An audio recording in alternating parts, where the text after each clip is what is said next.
This is a replica of a late 16th, early 17th century Spanish galleon. These galleons were, there were a few fleets of galleons, there were a few fleets that were going from Spain to Central America and South America.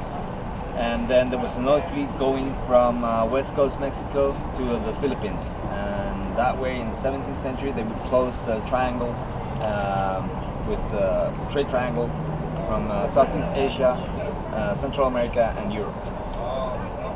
The relationship that we have with Florida and the celebration of the 500th anniversary is that, in this case, even more so, in being in St. Augustine, this ship is pretty much like the ship that Pedro Menendez de Avilés used when he came and founded the city of St. Augustine.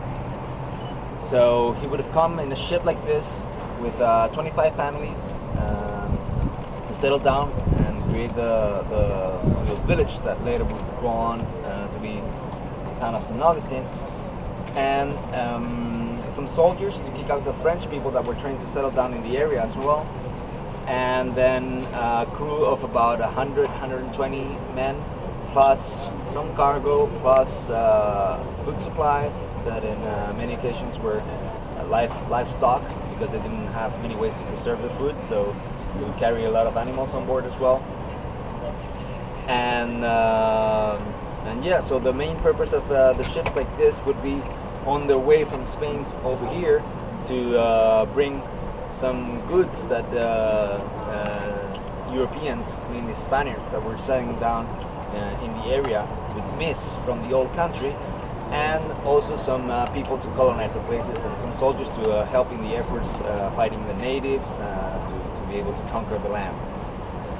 In their way, on the way back to Spain, the purpose of these ships would be to carry as much cargo as possible, mainly gold, silver, spices, and clothing that they wouldn't have in Spain and Europe in general. The ships that Columbus and Ponce de Leon would have used in their time, for example, would be half the size of this one. Those would be the exploring ships. They would explore, get to new places, see if it was worth it to colonize them, see if they had anything valuable that they wanted to take back to Spain. And whenever they thought they did, they would bring in big guys. That would be this kind of ships, okay, the galleons. And right now you're standing on the forecastle deck. Here we have a few things like the anchors. We have 2 anchors on each side. All of them are operational. Big ones are 2,200 pounds, small ones about 1,000 pounds. And we try and use them as fast as possible, because it's a lot of work to get them more or less okay to get them into the water, but a lot of work to get them back up. Back in the days, in the 17th century, they would use this. This is a capstan, and they would use it to bring the anchors up on board again. They would put the ropes around here, wooden pegs here, and in between 10 to 12 men, push it around, make it spin, and retrieve the ropes and the anchors. We have the foremast. This would be the second most powerful sail on board, and it takes about say something like 12 men to get the yard. The yard would be the horizontal mast up there. We normally have it down, laying on the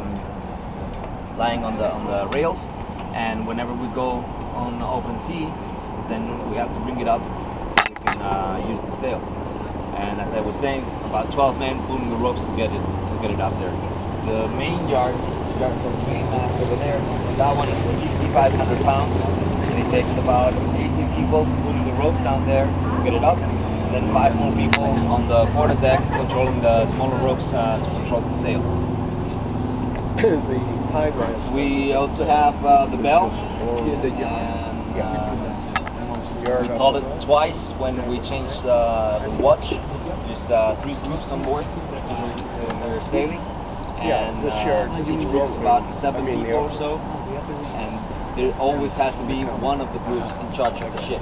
So normally we rotate, and we do 4 hours, then we rest 8, and we work 4, rest 8, work 4, like that. We cover the 24 hours of the day, and whenever we have a change of shift, we toll the bell twice. Whenever it's lunch or dinner time, we toll the bell 3 times, and then we use it as well when there is a thick fog, like back in the days.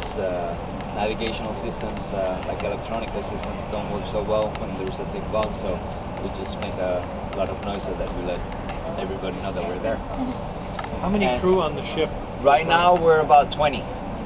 Normally we say that we need a minimum of 23 people to make the sales maneuvers properly.